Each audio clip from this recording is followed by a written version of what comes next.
Hello and welcome to Selah Time to Pause. So what episode? I am joined by three very special people, Gracie, Ian and Felix. Hello and welcome everybody. Hello. Hello. Hello, Sam. This week we are going out on the fourth week of the month on a Monday because of a change in schedule due to Easter. It's time for Pick of the Pops, where we choose our favourite song that has been on the episodes of Selah Time to Pause this month. We have had There Is a Hope, which was a lovely acoustic duo with a violin. We had The Prodigal Song by Corey Asbury. We had Another in the Fire by Hillsong. We had Kevin and Betty's songs that they chose, Love Changes Everything, Men of Harlech, and Love Divine, All Loves Excelling. Gracie, what was your pick of the pops this month? I'm going to go for Love Divine. In particular, it's the last verse that inspires and encourages me when I hear it or when I've been in a situation where I've sung it, where it says, change from glory into glory, till in heaven we take our place, till we cast our crowns before thee, lost in wonder and praise. And it just creates such a great picture that, you know, whenever everything else will be gone, there'll be nothing else to worry about, and we'll just be completely and utterly focused and lost in worshipping God when we come face to face. So yeah, I would say that was my song of the month. Nice. It was a song that they said that they had at their wedding, and I was thinking, I also had that at my wedding, so obviously a very weddingy song with the word love in. What about you, Ian? It feels weird to choose the one that I chose, so I'm not really sure if I can sort of go ahead and do that, if that's cheating. But as I was sort of listening back to the episodes ready for today, I'd sort of forgotten I'd chosen that one because I'd recorded it so long ago. It disappears into the back of my mind, and there was one line in there that jumped out at me, and it was in one of the later verses where it just says there's a hope that stands the test of time.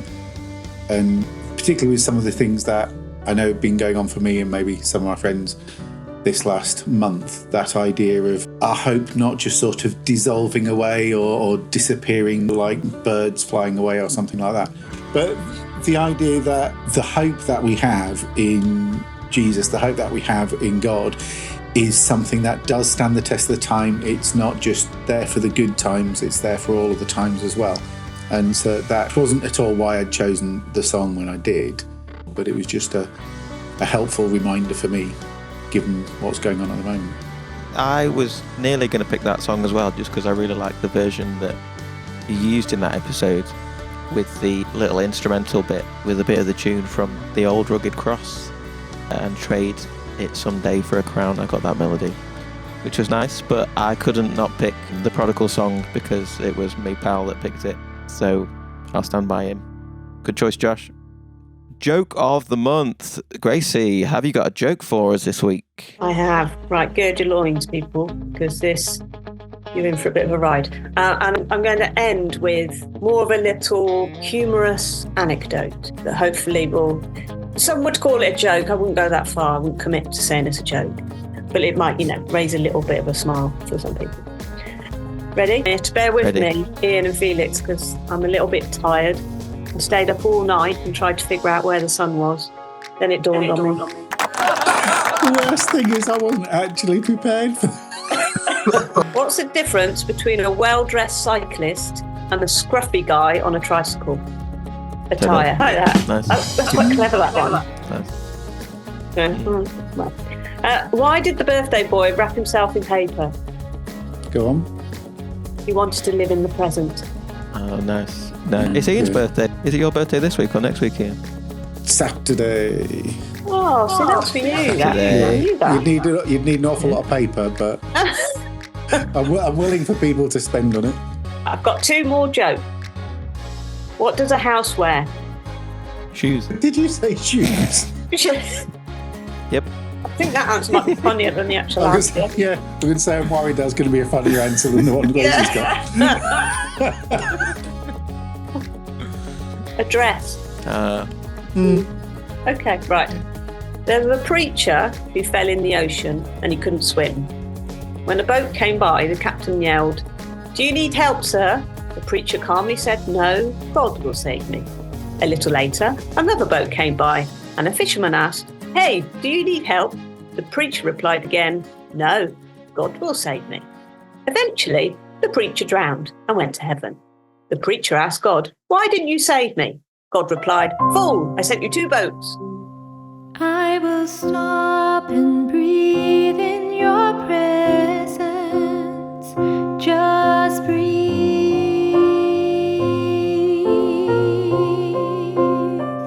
Just breathe.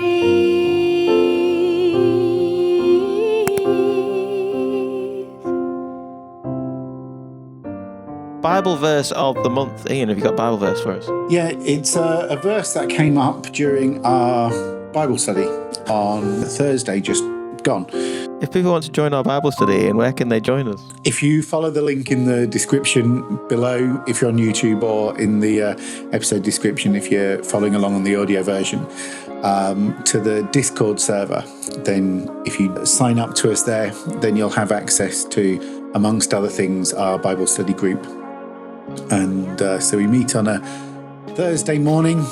Technically, we meet from 10 to 11. In reality, by the time we're sort of all there, it's normally around 10:15. And rather than finishing at 11 at the moment, it just seems to keep drifting on later and later and later. But I believe that's not because I'm holding people hostage in the Bible study, but because we just sort of get chatting and sort of seem to quite enjoy it and not want to leave, or at least not want to sort of finish it too early. So at the moment we're looking at spiritual gifts, but we came to look at the story of the Good Samaritan, and the story finishes by saying this in Luke 10, 36 and 37. Jesus says, "Now which of these 3 would you say was a neighbour to the man who was attacked by bandits?" And the man replied, "The one who showed him mercy." And it was something that Lucia in our Bible study was pointing out, and we were thinking about this word mercy.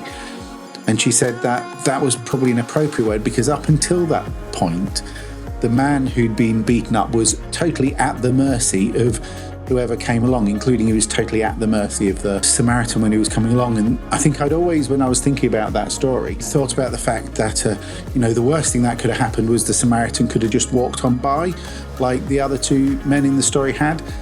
But it sort of made me really reflect on the fact that actually, no, not only could the Samaritan have done more, but possibly it was probably expected that he would have done more, and that he would actually have just come along and given him a kicking and taken away everything else that was there, which I know is probably a really obvious fact, and a lot of other people have probably thought of that or realised that before, but that was sort of a bit of a realisation to me. And it also had me then thinking about how we understand that parable, who we are in it. I think I've often heard lots of sermons about the fact that, we're meant to be like the Samaritan, we're meant to do good things and behave in a neighbourly way. But that also had me thinking maybe actually we're the man who's been beaten up in that story, and the Samaritan who's coming along is God in the story. And because of all the things that we've done wrong, because of the weight of our sin and everything, we are totally at God's mercy. And it's not just that the worst thing he could do would be ignore us, but the worst thing he could do would be to just unload all of the punishment and everything that we deserve.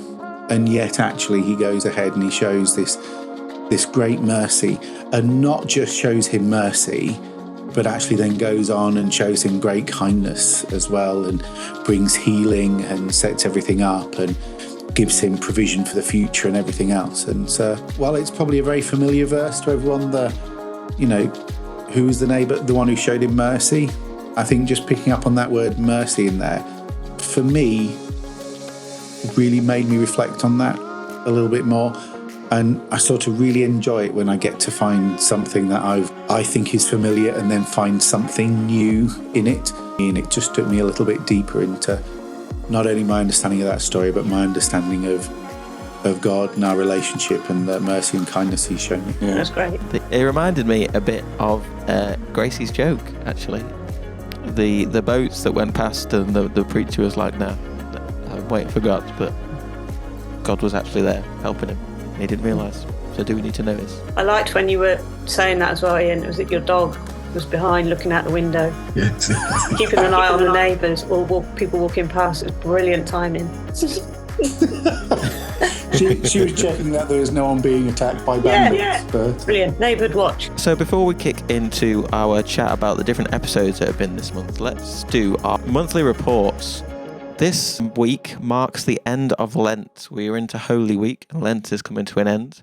And I was just wondering, how has you each found Lent?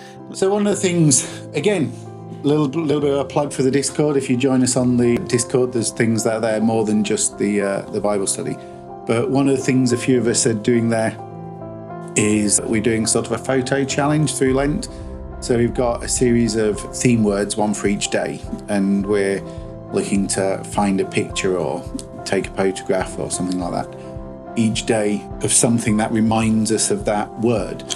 And sometimes they've been relatively holy photographs that I've been taking, and there's a certain worthiness about them, and other times anything but what I quite liked about that through Lent is it's been forcing me periodically just to take some time and be aware of my current situation and think, where do I see sign, where do I see something to listen to, where do I see something that speaks of love or compassion or empathy in what's going on round about me or what's been going on through the day. And then not just coming up with that, but then sometimes having to go and find a way to take a photograph of that and share it. So I think I've been just enjoying that, having to pause. And I think also the fact that because we're sharing it into a chat group, the discipline of making sure I want to do that every day and keep faith with the other people who are doing it. I think that discipline of having to do it and being accountable has been quite helpful as well. And hopefully that discipline is something I can take on beyond Lent. I can take the discipline on into other aspects of life. Quite nice to capture things like that as well, isn't it? When you notice something and it resonates with you, to capture it in a moment on a photo. Very simple, but it can be really powerful, can't it?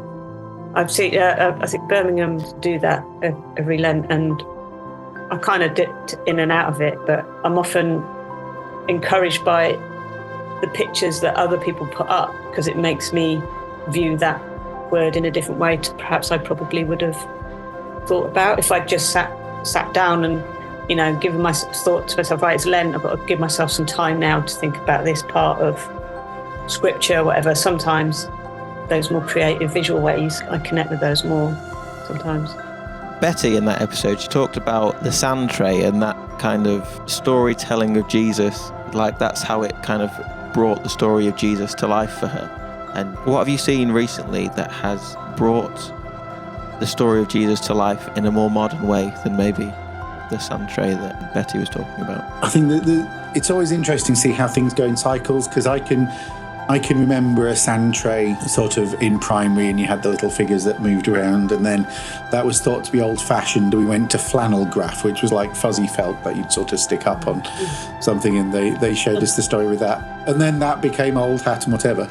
But the sand tray has, in a sense, come back. I don't know if you've ever done any godly play sessions, but they use sandbags and telling the stories in the sand an awful lot as well. So I don't think they're necessarily old-fashioned. I think often, some of those things, if they connect with children once, they'll connect with children much later and connect with us in terms of some new way of bringing it to life.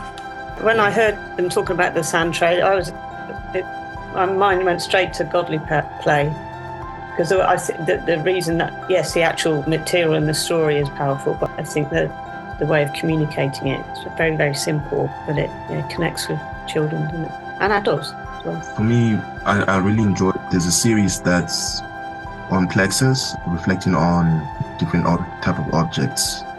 Recently, there was one about a cup, which symbolizes renewal, seeking God's fulfillment as well. So those series kind of just like really help me reflect on not just the event of Lent, but also reflect on how sometimes God shows his love and also shows the extent of his mercy in so many things that we see, in other things that us as people we create as well. And just learn more about how I can draw closer more to God by always understanding that Lent though it's a time leading to Easter, we should also look at how, it's highlighting that we should not always aim to try to do things or be perfect, but just to always admit that, these are our imperfections, and just seek growth and healing in those areas. Yeah, where can we find those videos? They're on Plexus Salvation Army page. Yeah, it's called the Prayers for Lent series. Every Sunday, I would encourage people to watch one or two videos. It's Instagram and Facebook. Yeah. And if you, the listener, would like to add your thoughts about how your Lent has been, do feel free to put them in the comments below on the YouTube channel or on our Facebook, Selah Time to Pause. See you there. This month, we had our final episode on Job. The book of Job has come to an end. It started just after Easter last year, with 066C being the first episode on Job, and 15 episodes and a whole year later, we are finished at the end of Job. You can catch that playlist on YouTube. I'll put it in a link in the description as well, and it might also be up either this side or this side, I can't remember. I'm so glad for Job. I'm so glad it's, Yeah, his faithfulness has been rewarded. Absolutely. I wonder if there was a point, when it was the suffering and that was over and God provided for him 100-fold. And I wonder at one point, because he always remained faithful, didn't he? But he was honest as well and called out to God and questioned and stuff like that. And I wonder if there was any point, even when things had turned a corner, where there was a little bit of doubt of, is it really all over? Or do you think he was in a position where he was like, Yeah. I've got through it? That's a really interesting question.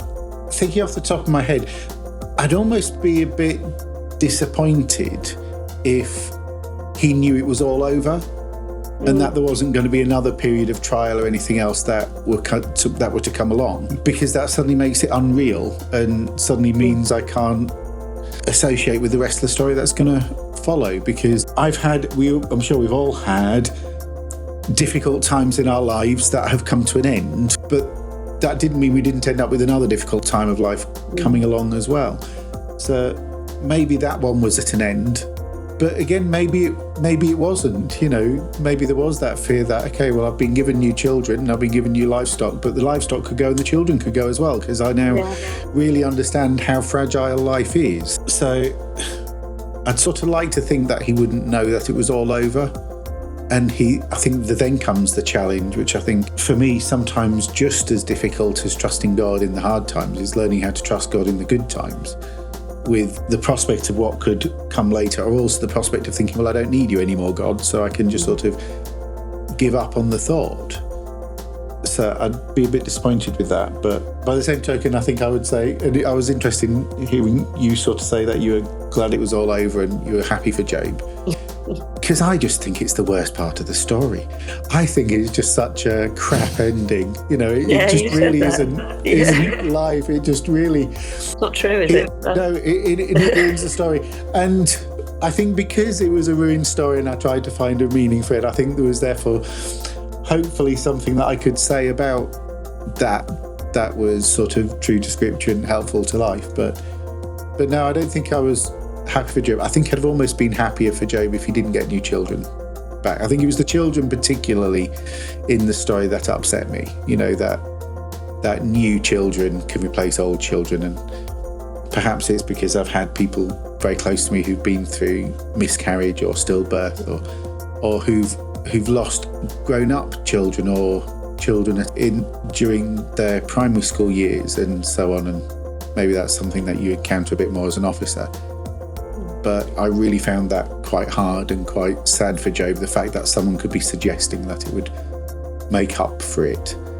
And I think, as I said, I don't think even those of his time reading the story would have thought that. But I think, I find that bit of the story much harder than all the rest of the story and the trials and the troubles that he goes through. I mean, he was faithful enough throughout the whole thing, but I wonder if it just made him even more so. The other thing I find interesting is that I don't know about you guys, but I've kind of been on the receiving end of quite a lot of teaching about things that we have around us. They're not important, but God is the most important thing. and the materialistic stuff and all that is like secondary. And in a sense, in the story of Job, all that stuff was taken away from him. But one of the ways that God showed that he was his child and he was faithful, he gave him that stuff back, and more so. I just found that I find it interesting that in God showing his faithfulness, when one of the ways he did that was by providing him with more than he probably needed. But in the stuff that more than he needed, God was probably in that as well, in the relationships and the provision of food and future. For me, Ian has highlighted is something that really came across my mind as well, in terms of him now having seven boys and 3 girls. So it kind of just made me question, what was the point of losing the other children? That was the first time that I've really noticed it, because all this time I just felt, he got a new family, everything has been multiplied, and he's way better off than before. It really raised a little bit of a question mark for me when I was reading the book of Job. I've recently watched Good Omens 2, the second season, which they kind of raise that same question as like, what happened to the children? Are new children really replacing the old children? Is that how love works? Which again brought up many questions for me that I don't have the answers to. Yeah, I guess there was an element of, can you really bring the old children back once they've been taken away? Probably not. Or he'll meet them when he gets to heaven. But I think that's a really grown-up approach to faith, though, and it's not necessarily the approach to faith that I think I was trained or brought up in, and I don't mean to sort of criticise any of the Sunday school teachers or any of the officers that I had in the past, but I think it's a really grown-up approach to faith to say, this story raises more questions and I don't have answers, as opposed to everything being tied up neatly in a bow and this is how it works and this is where you go away. I think I was brought up with faith is about finding certainty, and I think that was something I had to then unpick as I wanted to grow in my faith, to become comfortable with questions and comfortable with doubts, so long as I handled them well, and for them not to be something that would destroy my faith, but that would help it to grow.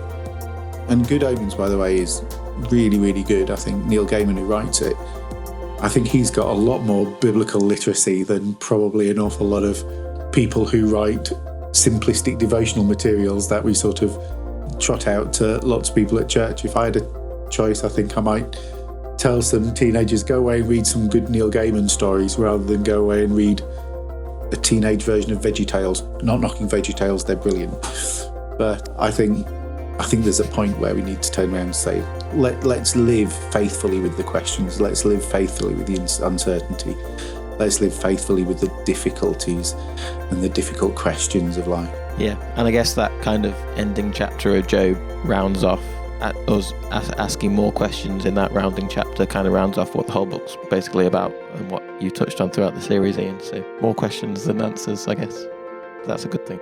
Yeah, I think that's healthy. I think. Definitely. Yeah. Speaking of VeggieTales, Josh mentioned VeggieTales in his episode. There's a tenuous link for you. Why do you think it was uppermost in my mind? I've been doing my revision. I was joined this month by Josh J.D. Jones, the author of The Chaos Legacies, which he's just got a new book out. Just to plug that slightly, The Fallen Empire, Amazon. Go get it. Father, I miss you. Mine is ready now to follow the sound of your voice that echoes inside. I didn't know that song. That'll come as no surprise to you, because I tend not to live particularly much in the contemporary Christian music scene. I'm far more comfortable in the 16th and 17th centuries. Along with the hymnody of 19th century Salvation Army, I'm maybe a bit more unusual in that. I didn't know the song, but there were bits about that really struck me. And also in the way in which he was talking about it. I like the fact that I think when he said that he didn't necessarily think it was a song for a congregation to sing, because I think there is a place that sometimes music has a place for being sung to someone and you listening to someone tell the story rather than everyone trying to appropriate the story. And I thought that was particularly important, and enabled me to then listen to it as someone else's story rather than to try and sing it and put myself in there. And I think I can, but I think it makes you approach it in a different way. So I thought that was really helpful. But it was particularly there was a line in the song in the sort of chorus bit where it sings and says, "Father, I miss you. My heart is ready now to follow the sound of your voice." That echoes inside. And it was just that bit, my heart is ready now. And that reminder that not for everyone is their heart ready to hear the story or to respond at any given moment. And I think that's something that we sometimes forget, particularly when we're sort of thinking about sharing our faith and whatever, that there's not just a place for discerning what it is we need to say, but there's also a place for discerning when it's appropriate to say it and when it's appropriate just to keep quiet because someone isn't ready. But there will come that time where someone can say, "My heart is ready now to follow the sound of your voice," that echoes inside. And so I thought that was really quite a strong line within the whole thing. One thing I liked was him highlighting his experiences with mental health, because at times if you look, for me, you think he's always a joyful guy, always smiling, always talking to people, but you from afar you always think, okay, now he's got everything under cover, but him just admitting that he sometimes get anxious, pressure from work, and at times that kind of make him affect him in this walk, his faith, his spiritual walk with God. I really like that part really the most, because a lot of us people, we tend to fear that, oh, since I'm a person who's a Christian, I should always show that side of toughness and bravery all the time in the face of everything that I'm going through. But just showing that human side element all the time really just makes it more like maybe people will just respect you and like find you more relatable. Yeah, and I think knowing Josh fairly well, like you said, he seems like a bubbly guy that's got everything down a lot of the time, but that's where he's very good at talking about his problems and trying to let people know that he's not always got it down and not always feeling right. I think when we talk about these things and make it more normal, like we have Instagram pages that are like, oh, my life's so perfect, but in reality that's just the good bits. It's important to have those conversations. Yeah, I really appreciated how he shared that in that episode. It was good. Well, the song's a very honest song in itself, isn't it? So it kind of encourages you to have an honest response. And it's a bit like we were saying before about having questions. In some ways, when I was listening to it, it raised more questions rather than answered them, but being okay with that. And the honesty is really powerful in that song. Yeah, definitely.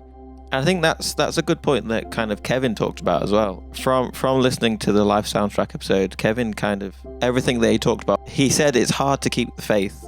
The one thing he struggled through life was keeping faith and through difficult times, and just knowing at the end that God's always there for you, like the Good Samaritan that Ian talked about before, and he's always going to forgive you, and he knows best. It's just trying to keep the faith through life is hard, but important, I guess.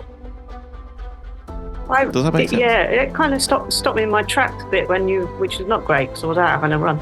But there was a bit where you asked both of them, what was the biggest challenge in your life? And so I was fascinated by their episode, and I smiled through most of it. I just thought, what beautiful, faithful people. And when you said to them, what's been the biggest challenge in your life, they didn't say a specific point that was a situation that was a challenge or painful, which they could have done. The very first answer they gave was to remain faithful. And I was thinking, if someone asked me that question, what's been the biggest challenge in your life, I could go immediately to a situation and talk about that. But it was just so uplifting to hear him say, remaining faithful. I'm like, wow, what a guy, what a couple to give that as an answer. And clearly we only heard a few minutes from them, but I did feel like we got to know them quite well. And it felt like a very genuine response and genuine answer. And I thought that was brilliant. Yeah, and through it all, he kind of said how he's always had that conviction on his life, or at one point had that conviction on his life to follow God, and kind of God's love changed his life and made it better, which I thought was really powerful as well. Yeah, Kevin and Betty are really lovely people. I'm really privileged to know them. But I was really intrigued by their film choice, because they chose Watership Down, which totally took me by surprise. I mean, I read the book when I was younger, and it was a big, thick tome of a book. And I remember being really proud I'd sort of read it, and I sort of quite enjoyed it. But then later on, when I watched the film, still quite young, I found it such a frightening film, quite horrific, some of the stuff in it, and sort of the depiction of rabbit against rabbit violence, which, maybe isn't something I should be terrified about, but maybe as a 8-9-year-old, something like that it was. And yet when they spoke about it in terms of it's a story that speaks about love and kindness, and that was entirely the opposite of what I'd remembered the story being. And so that had me reflecting back on it, and why was it I found it frightening? And I sort of decided it's because the story doesn't shy away from difficulties. It tells what could be a real story. Rabbits are prey animals, and they can get preyed upon, and they can be violent to each other, like you see in the story as well. And so when there are glimpses of love and care, which is what Kevin and Betty saw, there's a realness to them, because it's not the sort of love that's often on display in like a kid's fairy story, which is, dewy-eyed and soppy and lovey-dovey. But it's a love that's underpinned by the reality of sacrifice and danger and hardship and difficulty in real life. And so maybe that's why the love really struck them, because it was a sort of love with some backbone to it that was on display. So maybe that's why it showed them, and maybe that, because there was a need for the backbone, is why, for a sort of immature child as I was, I'm an immature adult now as well, but as an immature child that I was, I saw a different side to it because I couldn't see through it. So I thought that was an intriguing choice, because I'd seen it in a totally different way. So maybe I think that picked up on what they were saying about love through a lot of their episode, but also maybe links in with sort of some of the things we were saying about Job as well, that something has more power if it actually puts real life and difficulties and hardships and challenges and everything on display, and shows someone coming through it and not just overcoming it by the power of ruby slippers and clicking your heels together and a bit of fairy dust, but there's a reality to it. How daft, I'm talking about reality in a story about talking rabbits, but anyway. Just interested what you were saying there, Ian. This doesn't bring the mood down, but last week I had to attend a funeral, and I've attended quite a lot of funerals, including my own mother's, but this funeral was as a result of a very, very tragic situation. And basically there was another funeral in our family a few weeks ago, and then members of the family were going back from this funeral, and there was a car accident, and one of the family sadly died in the accident. So I was attending the funeral of the person who died in the accident, and it was a daughter burying her mother. She'd not long buried her dad, and she's like in her mid-20s. And I've never been to a funeral where everyone was where it was so distressing, and people were obviously in a lot of pain. And I kept looking at Jessica, the girl that was having to head up this funeral, and at like mid-20s, she's 7 weeks pregnant. There's all this stuff going on for her. And in it, I found it a bit overwhelming, but there was an incredible moment where and they kind of got through the funeral, and it was a mixture of celebration and sadness and stuff. But there was an amazing moment where I just looked and I was thinking, what's getting Jessica through this? And we went to the wake. We were there, and I didn't know so many people, but the biggest powerful thing I thought, it probably sound a bit twee, but it was love. It was the love that everyone there had for each other and for Jessica. And it was like palpable. It was a really strange experience, but it's the only thing I can describe that has got her through these days and these weeks. And in that situation, it was love. So even in all that pain and that hurt and that distress, the thing that overrode it all was love. And by the end of it, you know, Jessica was still very, very sad, but you could tell that powerful love that had got her through that very intense moment of pain. And when I was hearing Kevin and Becky talk about love so much, it was like, yes, that's what I saw. That's what I saw at that funeral, was incredible love between these people. And then Ian, you've just touched on that again. You know, it's not all twee and stuff, but in the pain and hurt. But yeah, I hope that hasn't dragged it down. But yeah, No, it's a beautiful image in a hard situation, I guess. That's good. Thank you for sharing that. Nearing the end of our podcast, as we do every So What, has anybody got any prayer requests that they would like us to pray about this month? One of my friends isn't very well at the moment. He's in and out of hospital with something that's not good. I've not asked him if I can share this, so I won't share it all.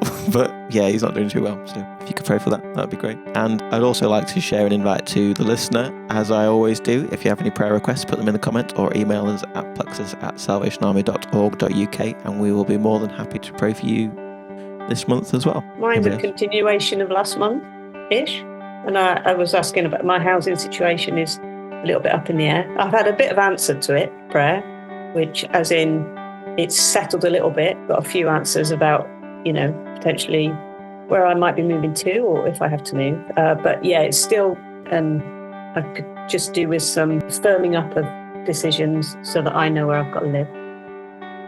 That would be great. Nice. That's good that it's moving on, but still, we will continue to pray for that. Thank you. Still a worry. Yeah. My request is also for a friend at the moment, and it was the friend I was sort of half alluding to when I was speaking about my pick of the week in terms of the song, because they put a post on Facebook, and this isn't one of those people who you probably know the type who are always putting something on Facebook because they want the response of, "You doing okay, hon?" and everything else. But they just put something on Facebook where they said something along the lines of, "I can't see into the future anymore." That looking forward, whether to see something good or even to see anything, has just sort of gone blank and dark for them. And it's an emotion I can understand. I'm obviously not been where my friend currently is now, because all of our situations are different. But as I read the post she put, I could really sort of see echoes in that of places I've been. And so at the moment, my heart's really out with her at the moment, and knowing there's not really much I can do apart from pray. And I need to tell myself that that's both a lot, and it's not the little that you sort of feel it is, especially if you can't physically get to be with someone for a period of time.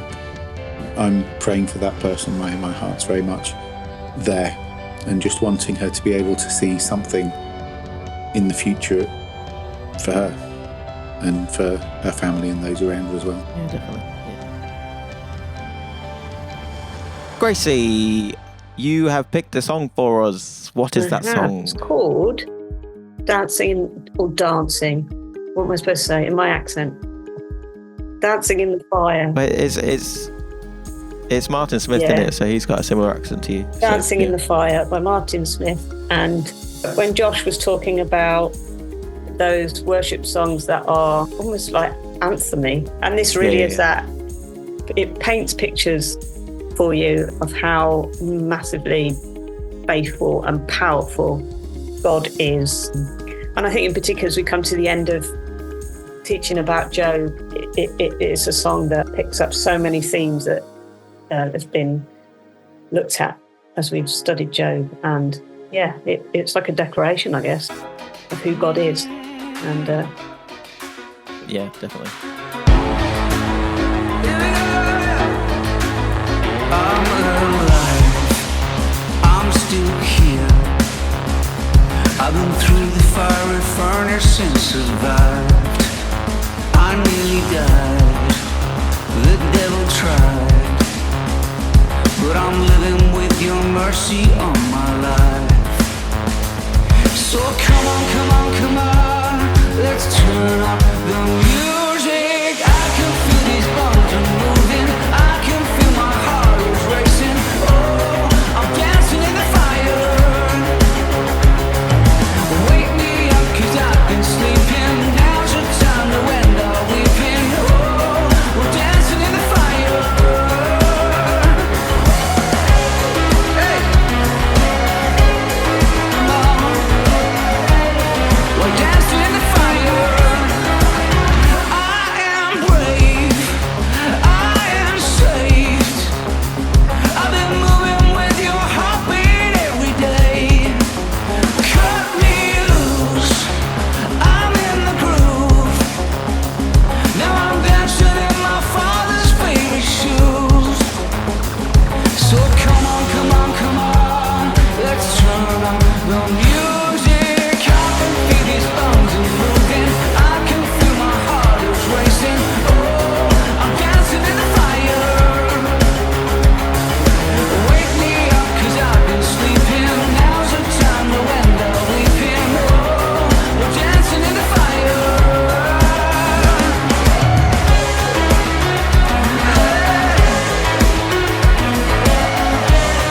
We're dancing in the fire. Take us from the shadows to the sunlight, to your kingdom. Take us from the battle to our freedom, to the dance floor. Lead us from our sadness to the joy of your presence. Come on, come on, come on, let's turn up the music.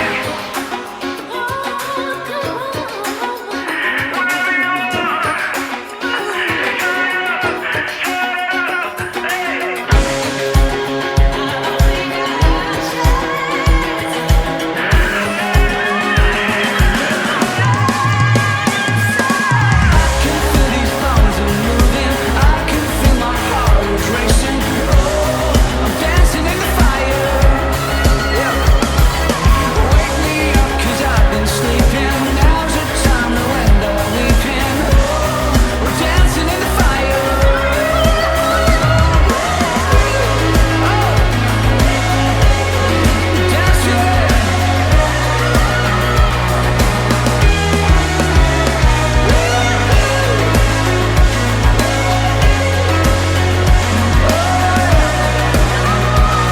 We're dancing in the fire.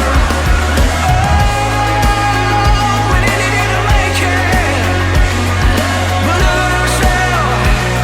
we're dancing in the fire. Hello, this has been Selah Time to Pause, a podcast from Plexus Salvation Army, an online church in the UK. I'm Ian. I'm Elizabeth. And I'm Sam. If you've enjoyed journeying with us over these last few weeks, join us every Monday Or any day that works for you. to spend time together, taking time out to pause, catch our breath, draw near to God, and refresh our spirits. We share Bible teachings, Reflections on songs we're listening to, And on what's going on in the world around us. as well as this. On the last day of the month, we look back and reflect, share any thoughts from our listener community, and ask what we can take from it into our daily living. what we call our personal So What's for the month. Join us, making us part of your regular routine, spending a few minutes to listen to what God might be saying to you. Find us on your favourite podcast streaming service On Facebook, Or YouTube. by searching for Selah. that's SELAH. Time to pause.